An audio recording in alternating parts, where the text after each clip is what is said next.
Hey, what's up? This is Scott with Level Up Tutorials, and in this video we're going to go through the default files that are created when we created our project in Meteor. Let's get going on that now.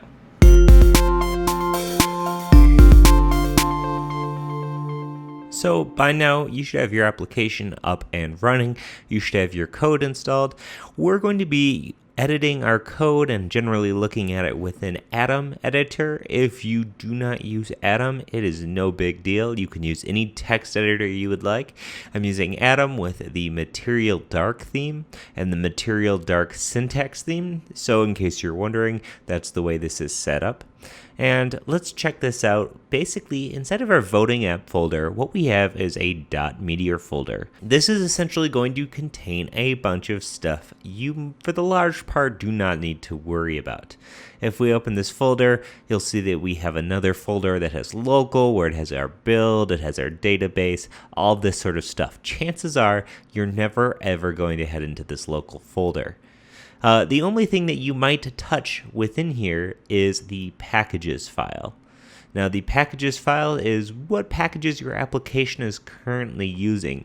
Now, you can modify this file with various commands like meteor add package name or meteor remove package name, or you can come in here and just paste in or delete from here. Now, you'll notice the packages we have are Meteor Base, Mobile Experience, Mongo, Base, Blaze HTML templates. Blaze is the front-end framework of Meteor by default, so we're going to be using Blaze in this series. If you've ever heard that or will be hearing the word Blaze, that's what that refers to. That's sort of the front-end coding for Meteor.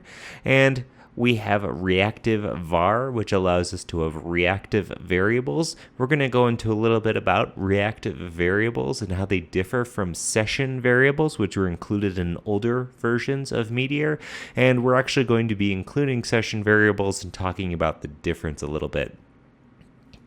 Now, if you've ever used jQuery, you'll see that jQuery is included, as well as Tracker, which allows us to have live updating and sort of data that's constantly being pushed through when new data comes in. Has an overly simplified description of what Tracker does, but that's basically what it does. Tracker allows us to auto-run code.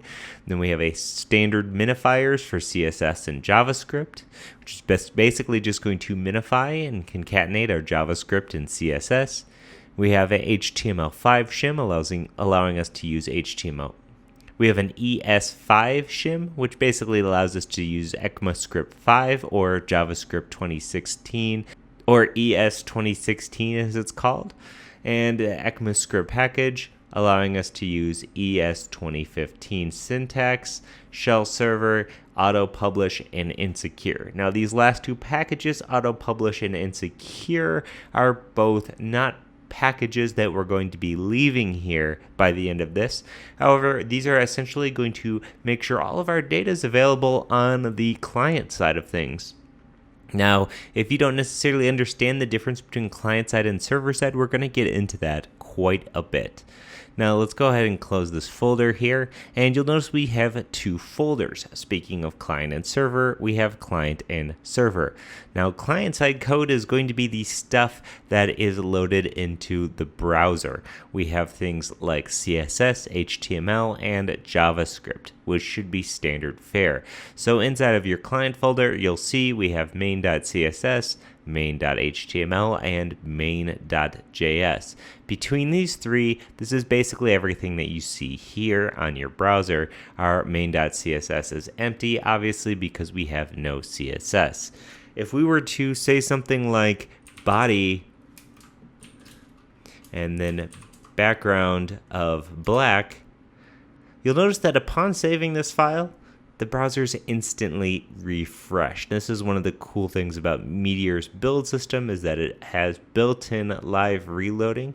It basically pushes the code into your browser without a page refresh. It's pretty sweet, and it's something that you're going to grow accustomed to if you haven't used any sort of live reloading or hot code pushing before.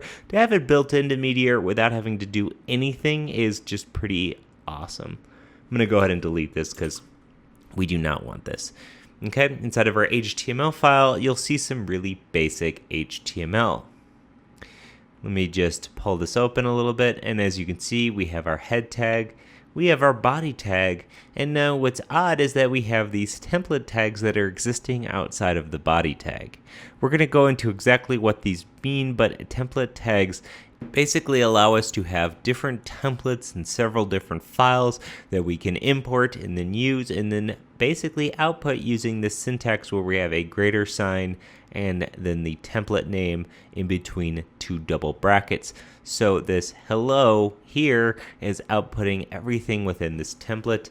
If I change this click me to click you, you can see we get a click you in this button here just like that. In addition, we have this Learn Meteor template where we have this info here. And if you wanted to remove this, we don't have to simply delete this template. We can just delete inside of our body where it's referenced. Okay, we save that. And as you can see, that Learn Meteor is now gone, even though it's still defined inside of our main.html. So basically, if we define a template to output it, we use this syntax.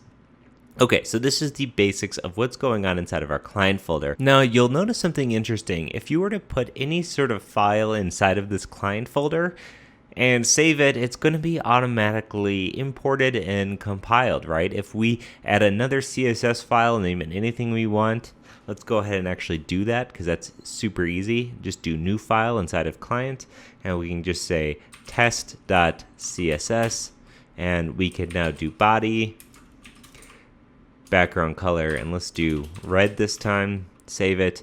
You'll notice it automatically gets minified and pushed into our code despite us never ever telling Meteor to do that. Now this is something that many people have found to be really awesome about Meteor and other people have found not to be awesome. Basically, anything inside of your client folder is going to get automatically compiled as client-side code. Now, things have changed a little bit as Meteor's grown, and Meteor now supports full-on ES 2016 import syntax, which allows us to make use of JavaScript modules. That's going to help us really organize our code, but our code will also only have access to and use the things it needs to. So as we get going, we're going to be creating an import folder and stuff like that, and we're going to be sort of abandoning this client folder.